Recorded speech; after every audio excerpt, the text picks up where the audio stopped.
Hey, good morning. Welcome to February! No, I wanted to say February for some reason. That's very bizarre.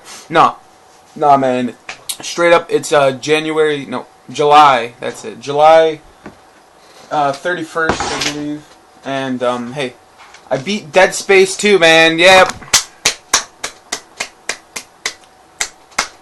I did. I smacked it with my whoop, whoop, whoop. And yeah, man, it was about 8 hours long.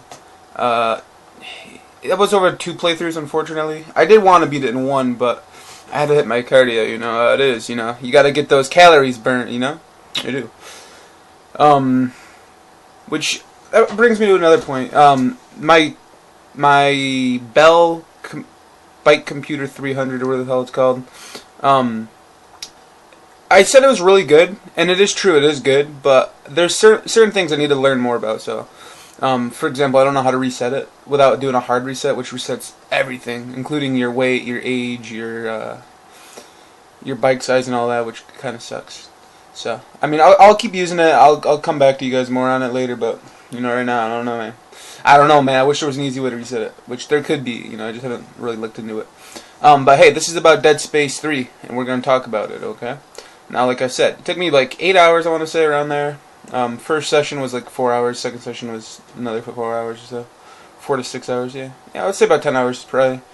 So Dead Space 3 is the third game in the Dead Space series. I think technically the fourth. There was a on-rail shooter spin-off, which I never played. Okay. But Dead Space, man. What's going on with Dead Space? It takes place some years later. I don't know exactly. Did they say? I don't think so. But yeah, it takes place sometime in the future. Isaac is basically back into society again. He's got a leather jacket now. That's always good. And basically from there, you have like two factions. You have EarthGov, and then you've got the religion. I forget what they're called. That's all you need to know. Crazy Religion. So Crazy Religion attacks Isaac when EarthGov is like, Isaac, you need to come with us. Your ex-girlfriend, Ellie, from the second game, she's her and her science team, they need your help really badly. So come with us. Isaac's of course very very skeptical. He's like, I don't want to help you fuckers out. And then the oh god, I know what the religion's called. I can't remember though. It's like Unitologist maybe, something like that. But they're just like, yeah, we're gonna kill this guy. So they come in there attacking you. Isaac basically gets into a shootout. He's got his plasma gun, and you know, you're thrown right into a gunfight with humans, first off. That stands out really differently compared to the other Dead Spaces. You're fighting humans, which was weird. Alright? Now, basically, long introduction short, Isaac, of course, teams up with a scientist and his ex-girlfriend, so they end up going and, they go to this planet, or this moon, that is the marker homeworld. This is where it all began, supposedly, and this is where it's all gonna end. So... they basically need Isaac, even though it's an uncomfortable situation. Her current boyfriend's there, she's there, and it's the marker homeworld, the thing that's been cursing him for all these years. So, that's basically the main gist of the story. And I gotta say, it is the best story in Dead Space games. It is, hands down. The ending, I thought, was awesome. Now, there is a lot of controversy with the ending, because it is sort of a cliffhanger.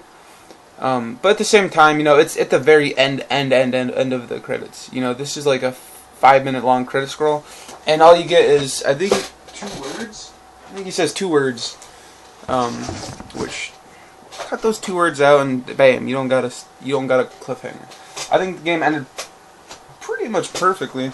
I mean, it could have been tweaked a little bit more, but for the most part, I liked the ending. I thought it was a good conclusion. But how did I feel about it? Story-wise, yeah, I'm giving it a 2. It didn't necessarily make me feel anything that crazy, but it was pretty entertaining. You know, just like the little arguments you have with the boyfriend, and there's a couple times where Isaac will like mutter, like he'll like talk shit behind the dude's back. He'll be like, "Fucking asshole, guy's a dick," and like I don't know, it's funny to me. But I don't know. It's a pretty decent story compared to the other ones. Well, that, and there's actually a story now. But they still go into all this hardcore marker mumbo jumbo and the marker man. It's the marker man. Yeah, I don't know. Story is pretty good. Gameplay is this is probably the biggest thing that's changed in Dead Space. First off, it opens up with a. You actually start off as a different character. You're playing as some other guy who's already on the ice planet or that moon or whatever it is, and we get to see what's going on up there before we actually get up there, which is pretty cool. I like it when games do that, unless it's Assassin's Creed where it does it for 6 hours. Then it's a little bullshit. But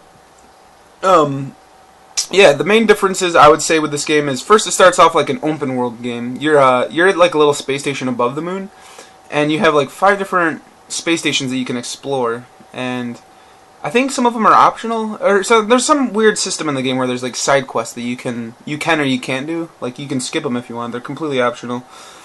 But I didn't really feel like doing them, to be honest. This game has co-op too. Let me say that online co-op. Not playing it. I'm not buying a mode that is in the game. Okay, that's just not gonna happen. It's just not gonna happen, man. You can convince me all you want. I'm not doing it. And what makes it worse? There's achievements built around co-op. Not even DLC achievements. This is straight up. In order to get all the achievements, you need to spend $10. Fuck you. Alright, but yeah, getting back to gameplay. It starts off open-ish, but then it kind of just melds its way back into the Resident Evil, Dead Space type of linear exploration, you know. There is a little backtracking, but not too much. For the most part, you just kind of, you push in your right analog and it points you where you want to go. Which, there's nothing wrong with that. It works good. That much hasn't changed, but the thing that's really changed is the weapon system. You no longer just... In Dead Space 1, you like, throughout the game, you got more weapons added to the store and you'd buy them and so on. In this game, well, in Dead Space 2, you got schematics. So, you're looking around more, you'll find more weapons than you would normally. And once you found the schematic, you'd go to the store, you'd use your credits to buy it. This game gets rid of credits, it adds resources. You've got like 3 or 4 different ones. You've got like scrap metal, like gel, and then you have like tungsten or something. And you basically pick these up from killing enemies, and you can also buy them with Microsoft points too, so that's cool, right? No, fuck you. Yeah, and like I said, they got rid of credits, so you still have the store, which is interesting. But what they do now is instead of buying stuff, you craft stuff. So, you have like several different things you can do. You have your weapon crafting, which is where you take like the handle, and then you take like a core, which is the weapon type it'll be. So you take like a two-handed handle, and then you add like an ion core. It'll make the line gun. You take a fire like the tank, the oil tank, and it'll make a flamethrower. And then you've got like little attachments that can tweak it. So like, let's say you have the flamethrower, then you put on a cryo tank, it'll become a freeze thrower. And then you get acid, it'll make an acid thrower. I played around with it a little bit, but the limitations were pretty. I don't know. It felt like you should be able to do a lot more, but I didn't really feel like I could. I pretty much, again, I found the plasma cutter, which for some reason when I booted up the game, it gave me a Planet Cracker plasma cutter, which I'm guessing it's because I played Dead Space 2 maybe, or maybe it's because I got the achievement in the first game for only using the plasma cutter. I don't know, some way like that. But you get circuits in this game, which are essentially plus. There's 4 stats in the game. There's damage, clip, reload, and fire rate.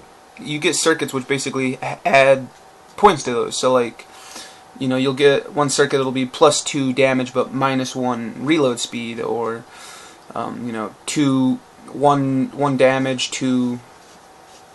You know what I'm saying. You get stat points basically on these circuits, and as you go further into the game, you get bigger ones and bigger ones.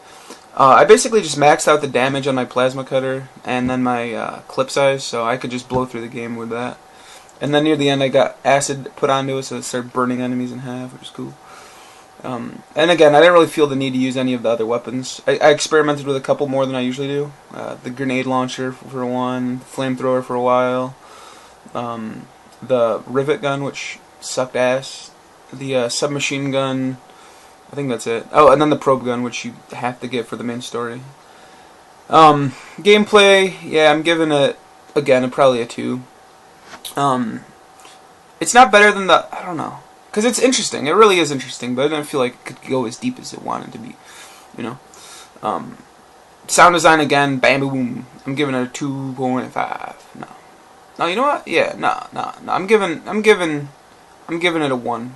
A solid 1. Alright. So, what does this mean? I know I used the wrong rating system there for a little bit. So story, 0.5. Alright. It's not amazing, but it's pretty good.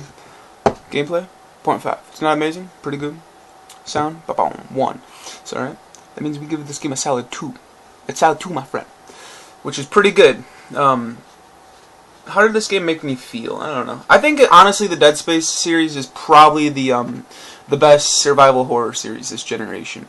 Not that I had much competition, but, you know, all 3 of them were all high-quality games. They were all very good. Yeah, maybe I'll play that on-rail shooter one of these days. I think it was Dead Space Extinction.